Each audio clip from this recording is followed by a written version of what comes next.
Bonsoir à tous, nous allons découvrir les grands titres de cette nouvelle édition sur Monaco Info. Poursuivre l'élan, faire du respect de l'environnement une priorité dans notre quotidien, la mission pour la transition énergétique poursuit inlassablement son travail. Pour attirer l'attention du plus grand nombre et mobiliser un nouvel outil a vu le jour. Il s'agit du coach carbone que nous présentera Annabelle Gégeur-Sédou, directrice de la MTE. Ils sont arrivés dans les écoles de la Principauté. Les masques transparents sont destinés à favoriser l'apprentissage dans certaines sections comme le CP, étape charnière pour la lecture et l'écriture. Le nouveau chef du service de cardiologie du centre hospitalier Princesse Grace sera également notre invité.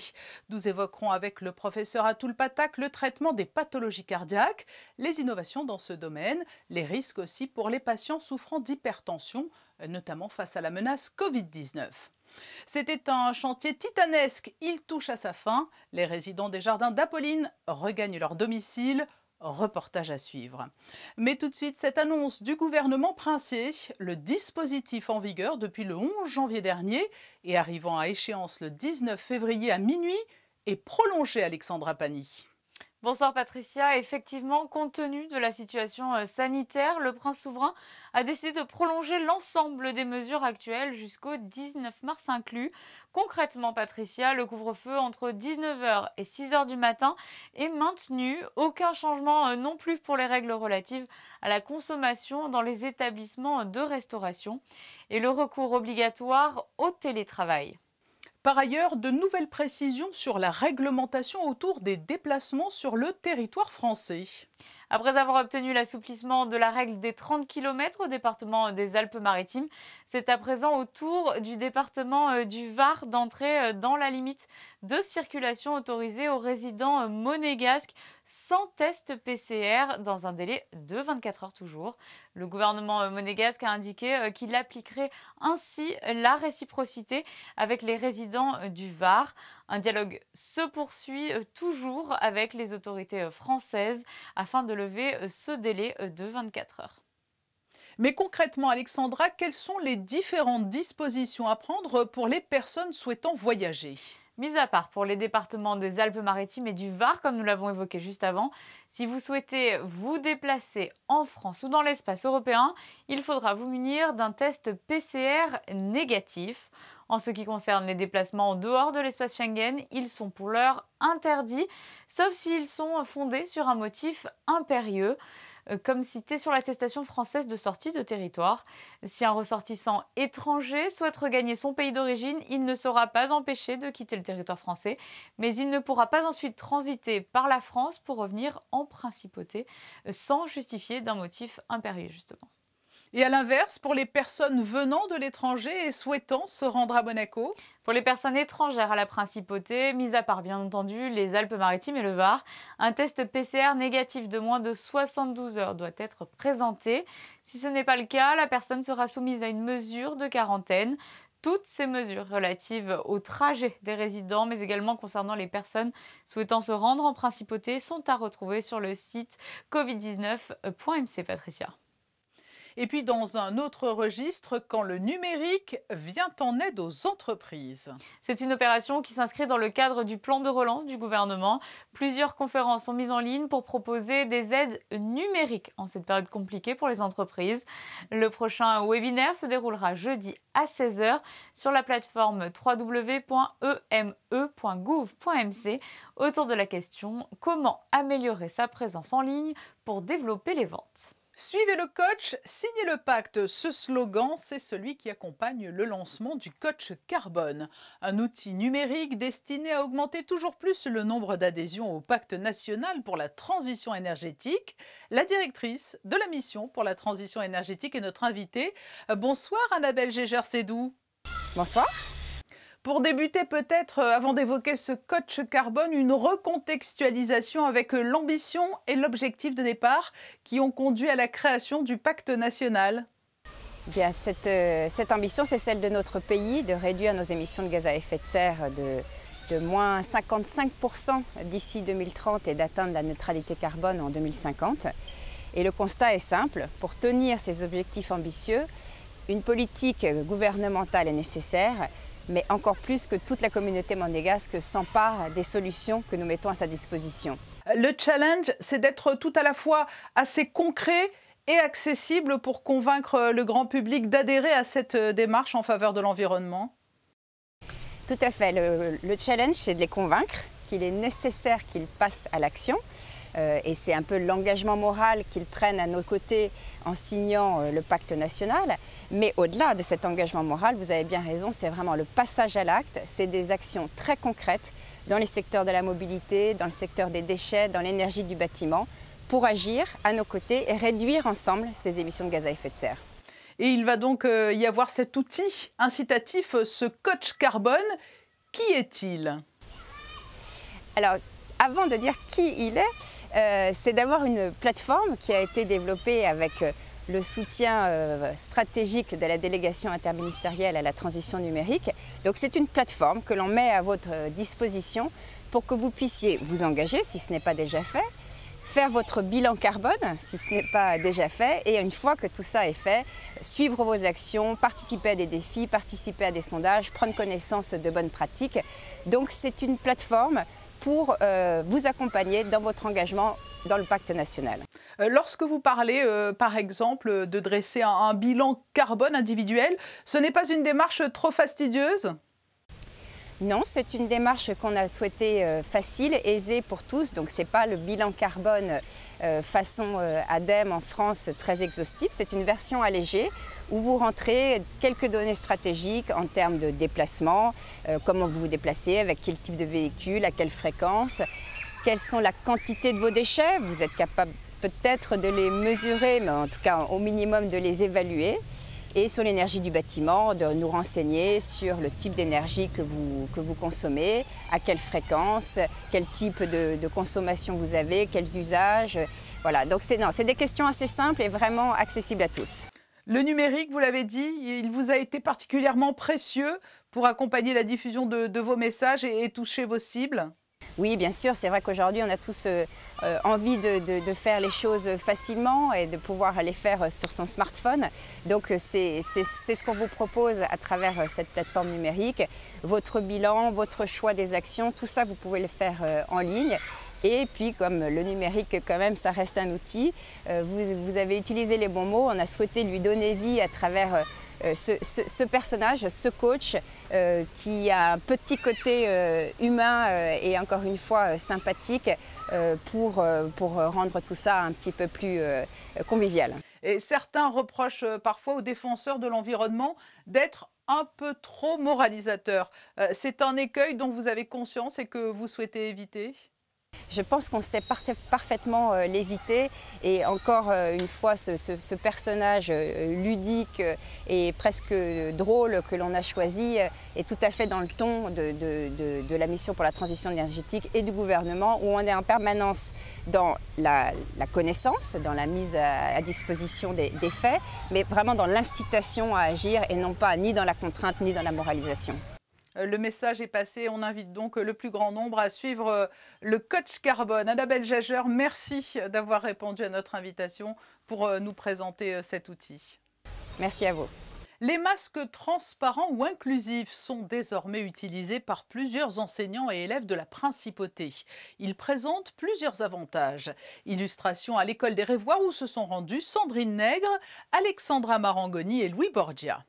Ils sont portés ici au sein de l'école des Rêvoirs par ces élèves de CP depuis moins d'un mois. Ces masques transparents facilitent une meilleure compréhension, car si la communication verbale est primordiale, il faut dire aussi que la communication non verbale l'est tout autant. Le prix du Non, regarde bien le ventre. Bidon, Redis-moi le mot. bidon, Voilà, le bas, les joues à seconde. Vas-y. bidon. Très bien. Enseigner la lecture en classe de 11e, il faut pouvoir avoir une correction immédiate. En fait, au niveau du placement de la langue, des lèvres, de la bouche, il n'y a pas que le son. C'est tout un exercice qui se fait, qui doit se voir au niveau de la bouche. Donc pour nous, il est vrai que c'est vraiment quelque chose de très important, un plus. Et pour les enfants aussi, puis ce qui n'est pas négligeable non plus, ça nous permet de voir un petit peu leurs émotions, leur sourire, parce que c'est vrai que Malheureusement, ils sont cachés, donc on ne les voit plus. L'apprentissage de la lecture est ainsi favorisé. Ces masques sont portés pendant des temps déterminés de lecture, justement, de phonologie et de langue au CP et au CE1. Thomas, would you like to add something else? You could add hair, arms. Pour la maîtresse, c'est un vrai avantage pour les enfants. Vraiment, ils voient la bouche et donc ça permet de mieux prononcer et mieux appréhender l'apprentissage de l'anglais. Head, shoulders, knees and toes, knees and toes. Sachez que des classes d'élèves à besoins particuliers AIS, adaptation et intégration scolaire, SECPA, et les élèves porteurs d'un handicap auditif ont aussi reçu ce type de masque dans les secteurs publics et privés sous contrat. 2000 masques ont en tout été distribués. Il a succédé à Nadir Saoudi. Le professeur Atoul Patak est notre deuxième invité. Il dirige le service de cardiologie du centre hospitalier Princesse Grace et nourrit d'importantes ambitions à l'heure où les innovations sont nombreuses dans ce domaine. Une attention toute particulière est également portée aux patients souffrant d'hypertension et vulnérables face à la Covid-19. Bonsoir, professeur Patak. Bonsoir. Qu'est-ce qui vous a poussé à accepter ce challenge et venir rejoindre le service de cardiologie du centre hospitalier Princesse Grace? En fait, c'est un triple challenge qui m'a motivé pour venir ici. Tout d'abord, un challenge clinique. C'était la volonté de continuer ce parcours qui est celui le parcours d'excellence qui a été développé au CHPG, c'est-à-dire apporter ma pierre à l'édifice.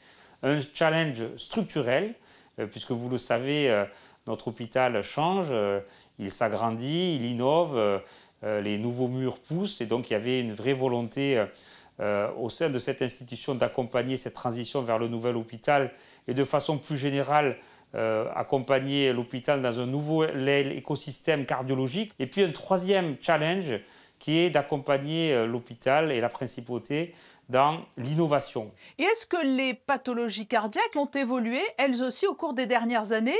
Alors, en lien ou non, d'ailleurs, avec notre environnement ou nos nouvelles façons de vivre? On est passé d'une discipline qui s'occupe toujours de patients qui souffrent d'événements qui doivent être pris en urgence, l'infarctus du myocarde, des arythmies, à une discipline qui s'intéresse de plus en plus à une population qui vieillit et pour laquelle on propose, grâce à des nouvelles innovations, une amélioration de la qualité de vie, un traitement qui parfois a été refusé parce que les patients étaient trop âgés, et puis une réduction quand même des hospitalisations et de la mortalité. L'exemple peut-être caricatural, c'est le remplacement des valves aortiques.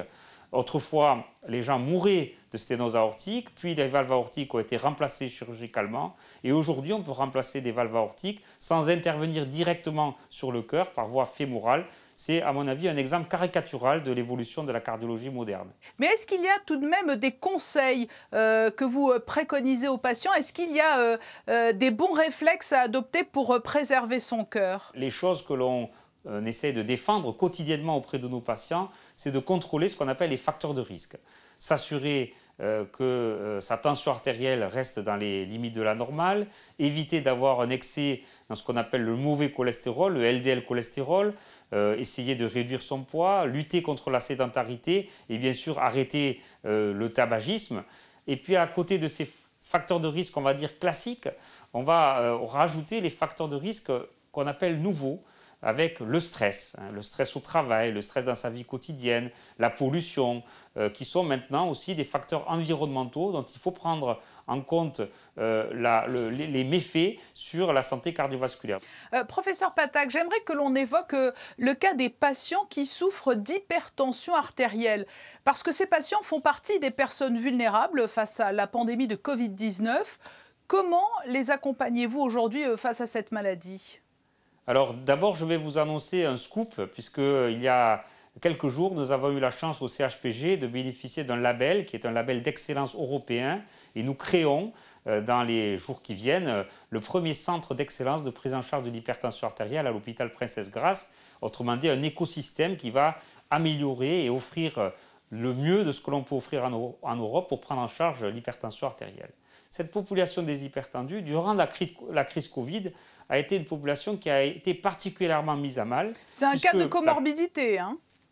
Exactement. Dans le cadre de comorbidité, les hypertendus qui ont d'autres maladies cardiovasculaires, eh bien, ces hypertendus compliqués sont aussi ceux que l'on retrouve parfois dans les chambres de réanimation parce que ce sont ceux qui font les complications les plus graves lorsqu'ils sont infectés par le coronavirus. La vaccination est-elle dangereuse ou non pour eux? C'est une très bonne question. Non, cette vaccination n'est pas dangereuse pour les sujets hypertendus. Il y a eu une inquiétude ou un signal avec un des vaccins mis à disposition de la population, qui est le vaccin Pfizer-BioNTech. Et ce vaccin a été associé à des cas rapportés de poussée tensionnelle.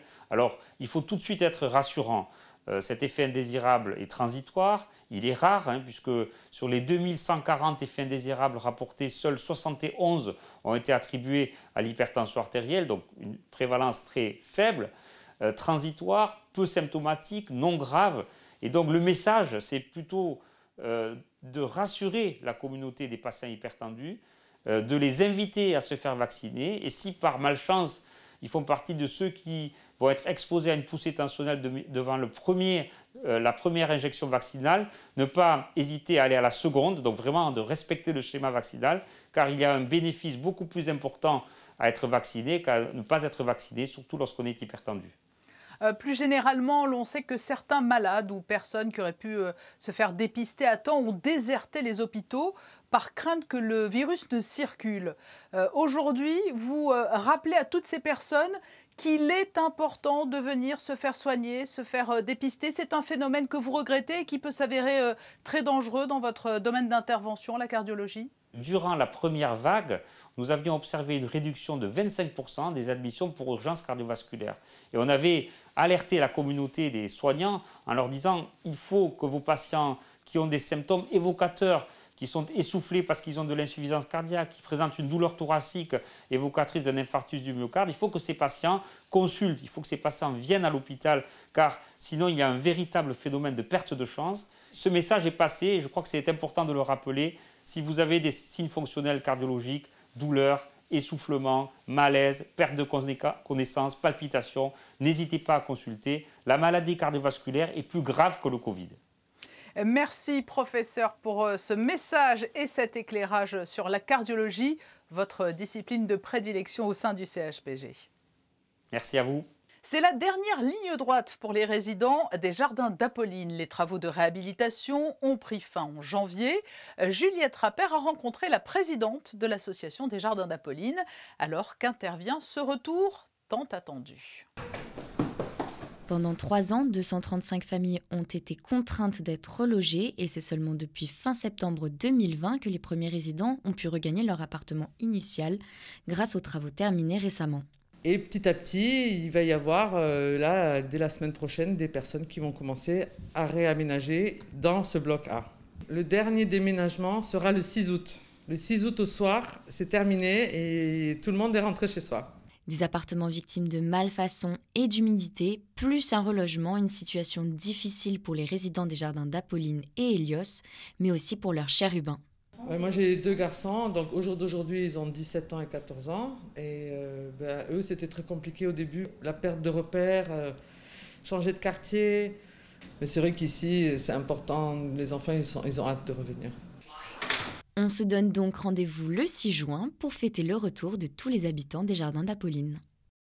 Et après ce retour au Jardin d'Apolline, nous retrouvons Alexandra Pagny avec des informations sur un autre grand chantier, mais annuel celui-là, et qui s'apprête à débuter. Oui, Patricia, vous le savez, cette année, la Principauté accueillera exceptionnellement 3 Grands Prix du 23 avril au 23 mai.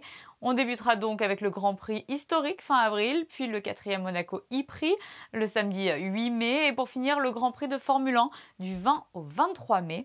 Pour accueillir ces événements tant attendus, le montage des installations prend environ 1 mois et demi. Il faut compter la mise en place des infrastructures sécurité, l'aménagement pour les captations télévisuelles, l'accueil du public, la publicité, mais également les accès dédiés et cheminement public. Quel sera le calendrier pour ces différentes installations ? Compte tenu de l'ajout d'un Grand Prix fin avril, le planning débutera cette année 15 jours plus tôt. La direction de l'aménagement urbain va commencer dans quelques jours, le 22 février précisément, par l'enlèvement du mobilier urbain. Les travaux de montage se dérouleront ensuite à partir du 23 février dans la zone portuaire et le 31 mars pour le quartier de Monte-Carlo. Les ajustements nécessaires à la circulation ainsi que les interdictions de stationnement seront mis en place et levées progressivement en fonction des zones d'opération. Et cela va avoir bien entendu une incidence sur nos déplacements. Pour ce qui est des cheminements piétons sécurisés, ils seront mis en place par l'Automobile Club. 2 stations Monabike seront provisoirement déplacées. Celle de Saint-Dévote déménagera vers la promenade Honoré II à partir du 12 mars et celle du parking des pêcheurs vers un emplacement restant à définir. Ce sera à partir du 16 avril. Pour les usagers des parkings publics, de la compagnie des autobus de Monaco et des lignes d'Azur, ils seront informés progressivement des mesures relatives à la mise en place de ces structures. Et du côté des cartes météo, à quoi peut-on s'attendre jeudi ? Un ciel plutôt gris de prévu, Patricia. Quelques éclaircies au programme pour la journée. Les températures seront encore agréables. Il fera 11 degrés pour les maximales. Nous fêterons les Bernadettes en ce 18 février. C'est la fin de ce journal. Merci de l'avoir suivi et de nous être fidèles chaque jour. Nous nous quittons avec ces clichés de Michael Alési au nouveau musée national de Monaco, où débute l'exposition Shimabuku, la sirène de 165 mètres et autres histoires. Cela fera l'objet d'un reportage demain à 19 h. Très belle et douce soirée à tous.